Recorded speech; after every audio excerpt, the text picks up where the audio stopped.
qu'on voit qu'ils sont en train de chercher un arrière latéral et gauche. C'est maintenant que, alors on dirait qu'il attendait ça. On dirait que le Real Madrid attendait cette saison blanche. On dirait que le Real Madrid attendait que ça se termine en catastrophe pour qu'il réagisse. Et moi, c'est là que je culpabilise un homme comme Florentino Pérez. Parce que si seulement le Real Madrid, si seulement ils avaient acheté les joueurs qu'il faut, ils avaient acheté au bon timing, je ne dis pas que le FC Barcelone ne pouvait pas prendre le titre.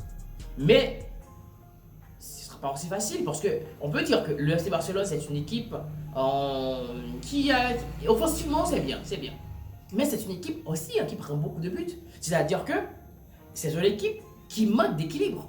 Si tu travailles ton aspect défensif, c'est une équipe que tu peux rivaliser facilement. Et c'est là que le Real Madrid a tout fait foirer parce que le Real Madrid n'a pas su acheter au bon moment. Le Real Madrid n'a pas su faire le nécessaire pour pour mettre des joueurs importants sur le banc aussi. Parce que on voit quand le Real Madrid, quand les titulaires ne peut rien faire, c'est quasiment le néant parce que les joueurs qui sont sur le banc ne peuvent pas répondre aussi. C'est-à-dire que le problème vient de partout.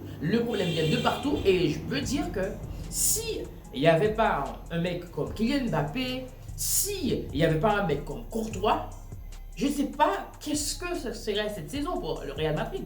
Parce qu'on peut dire que malgré toutes les critiques que l'on peut donner à Kylian Mbappé, mais le gars il a marqué 40 buts.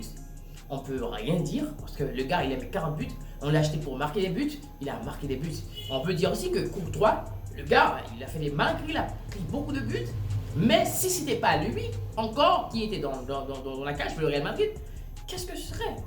Le Real Madrid avec cette défense de malade, je peux dire que ça, on ne pourrait rien faire avec cette défense et malheureusement